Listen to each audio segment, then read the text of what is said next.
Yang terhormat Bapak Camat Tumpang beserta Bapak Kasih Pemerintahan, yang terhormat Bapak Bambim Kamtibmas dan Bapak Babinsa, Bapak Ibu pendamping program pembangunan di Desa Pulungdowo, Bapak Ketua BPD beserta seluruh anggota yang kami hormati, Bapak Ketua LPMD beserta seluruh anggota, Bapak Ketua RW, Ketua RT sewilayah Desa Pulungdowo. Terima kasih mengklik subscribe dan bunyi lonceng, karena subscribe itu gratis.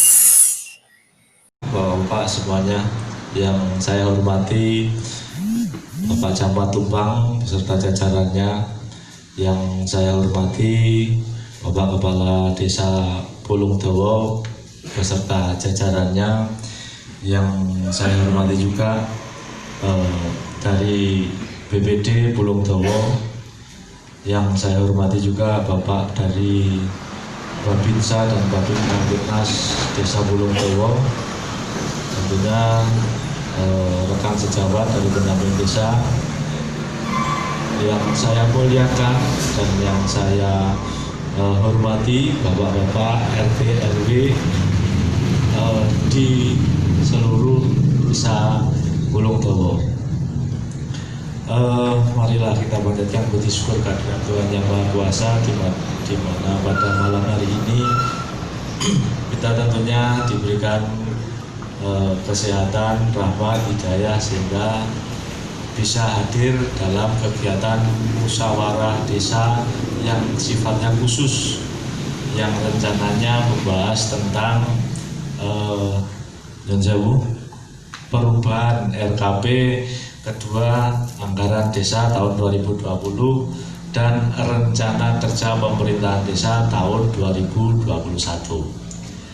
Baik Bapak-bapak semuanya, nanti saya usahakan untuk tidak terlalu panjang lebar, saya kasih poin-poinnya saja, nanti untuk selanjutnya diteruskan kembali kepada pemerintah desa. Baik Bapak-bapak, perkenalkan, kalau nama saya Muhammad Sutanto, biasa dipanggil Mas boleh, Pak boleh, Adik boleh, monggo sakerso panjenengan sedaya biasa dipanggil kali Pak Tanto atau Mas Tanto saged. Saya domisili dari tinggalnya di Sawo Jajar.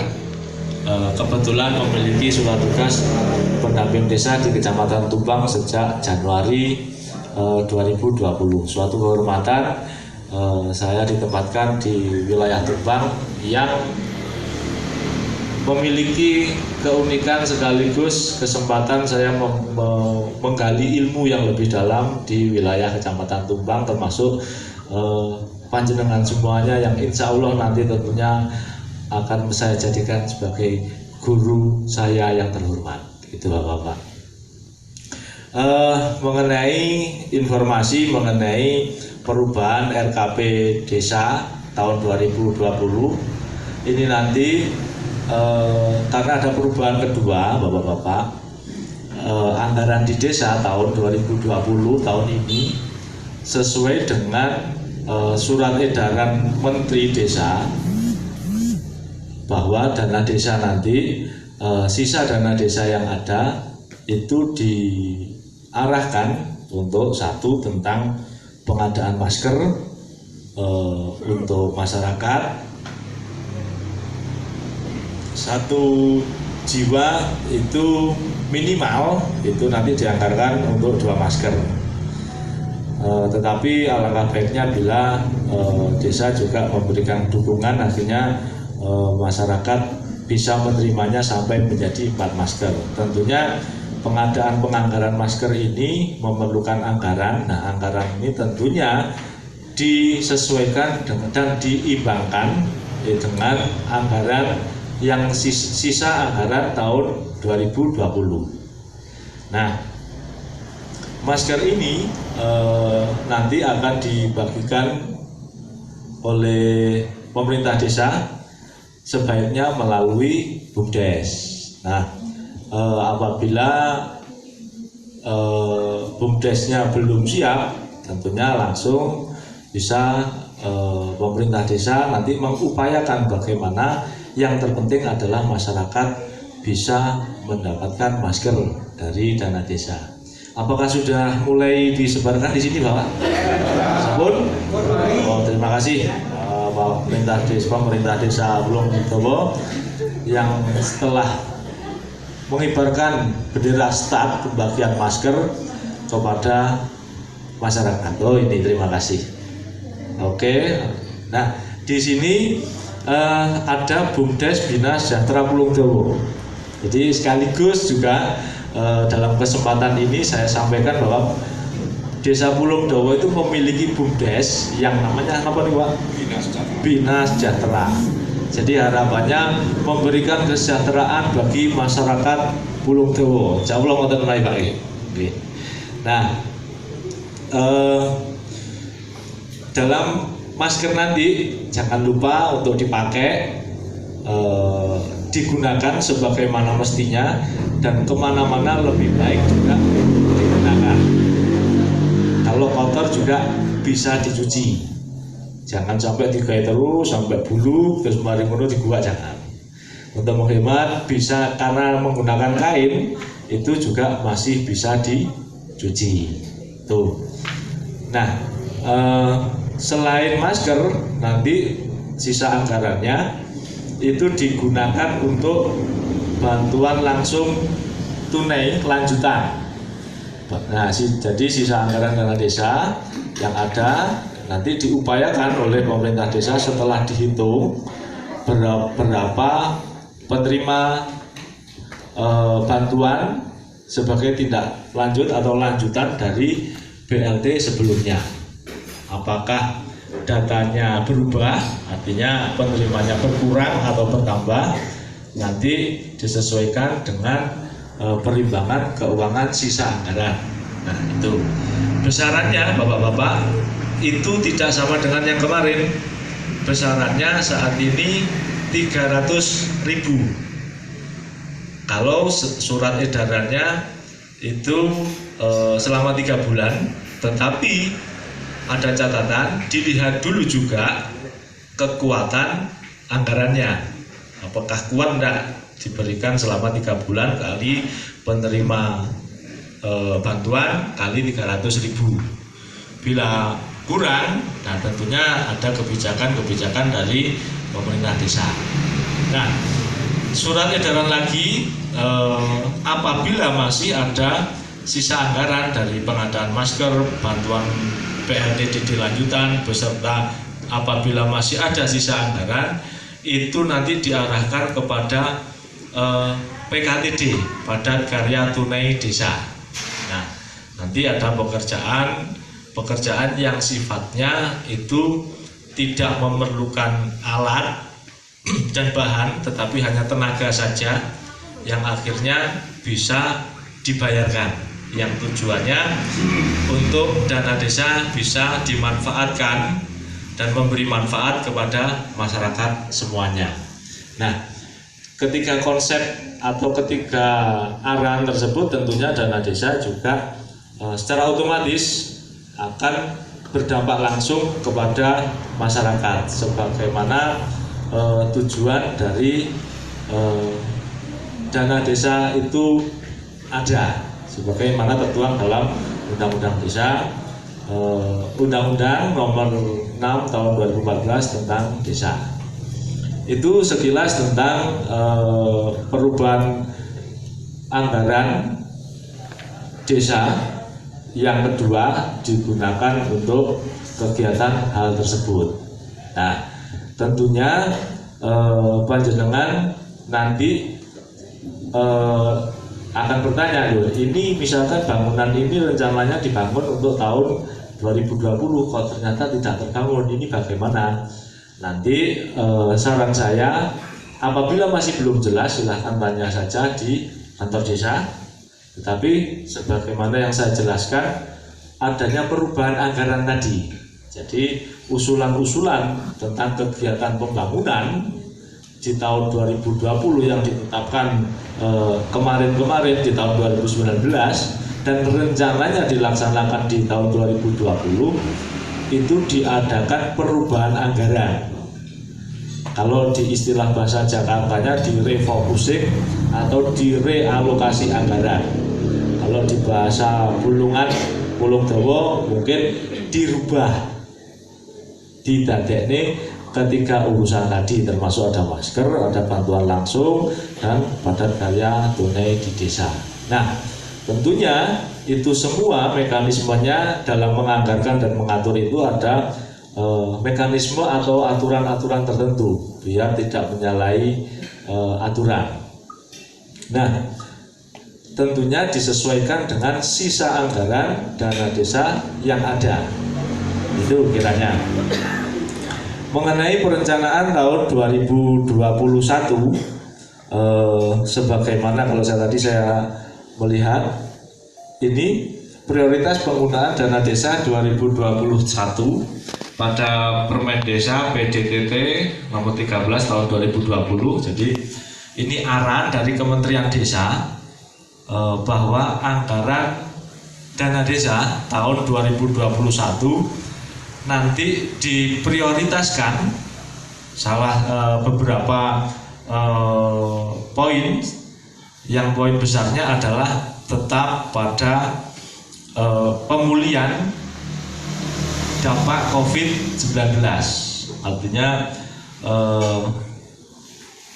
kalau ini saya ceritakan bahwa Indonesia, kalau sesuai slide ini sesuai slide ini ceritanya begini, bahwa Indonesia ini juga bekerja sama atau menyepakati dengan negara-negara lain di dunia melalui PBB bahwa untuk memberantas kemiskinan, memberantas kelaparan. Nah, di dunia ini ternyata banyak negara yang masih mengalami kemiskinan. Begitu juga Indonesia. Harapannya dengan adanya konsensus atau kesepakatan antar negara di PBB sana, Indonesia itu menghilangkan atau mengurangi atau mengnolkan yang namanya angka kemiskinan. Nah, itu kesepakatan di dunia. Nah, untuk mewujudkan hal tersebut, dana desa itu diarahkanlah untuk mengurangi atau mengnolkan atau menghilangkan angka kemiskinan di desa. Tentunya sesuai dengan kegiatan, sesuai dengan kewenangan yang ada di desa. Intinya dana desa digunakan untuk memberantas kemiskinan di tingkat desa. Nah, itu inti dari apa yang ada di slide ini. Nanti kalau dijelaskan terlalu lama nanti. Nah, untuk memfokuskan kepada anggaran tahun 2021, yang pertama desa nanti tentunya membuat rencana, dan rencana ini juga sesuai dengan perencanaan yang ada di lembaga di atasnya, baik dari kabupaten maupun di provinsi sampai di tingkat pusat sana. Nah, salah satunya adalah untuk penanggulangan COVID-19. Jadi dana desa nanti tetap masih berkutat atau seputar tentang penanggulangan COVID-19. Nah, penanggulangan COVID ini termasuk macam-macam dalam kegiatannya. Salah satunya ada yang namanya disebutkan untuk diprioritaskan sebagai JPS, jaring pengaman sosial. Nah, apakah nanti di tahun 2021 akan muncul surat ada BLT lanjutan lagi? Kemungkinan juga masih ada jika melihat yang namanya program nasional. Nah, untuk itu maka pemerintah desa sudah mulai ancang-ancang untuk membuat data yang lebih valid lagi serta mengukur tingkat kesejahteraan masyarakatnya. Apakah ini benar-benar terdampak ataukah bagaimana? Yang berikutnya adalah pemulihan ekonomi melalui BUMDes. dana desa nanti dalam memulihkan ekonomi di Indonesia, salah satu pintunya di tingkat desa sesuai kewenangannya adalah melalui BUMDes.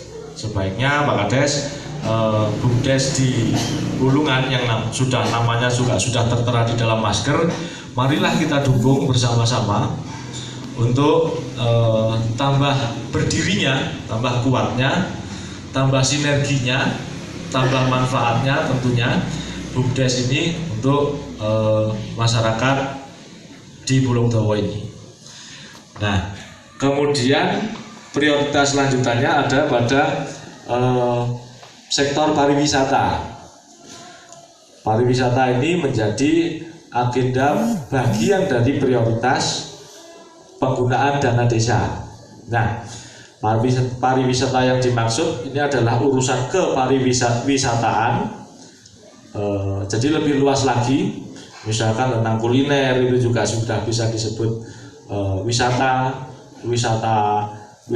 tidak harus berbentuk air terjun ataupun laut, itu tidak, termasuk wisata edukasi, wisata tematik, kampung tematik, itu juga bisa disebut sebagai wisata. Yang intinya kegiatan kepariwisataan ini juga berdampak ekonomi kepada masyarakat. Kemudian juga menjadi prioritas lanjutan selain BUMDes, pariwisata, kemudian tentang jaring pengaman sosial, tentunya dana desa untuk urusan kesehatan juga. Kesehatan yang di tingkat desa sebagai kewenangannya bisa memberikan kegiatan, bisa menganggarkan untuk kegiatan tetap pencegahan stunting, masih penyemprotan disinfektan baik ataupun pengadaan sanitizer ataupun penyuluhan tentang kesehatan yang semata-mata tentang urusan kesehatan dan penanggulangan COVID-19. Terus kemudian dana desa juga diprioritaskan sesuai kewenangan di desa untuk pendidikan.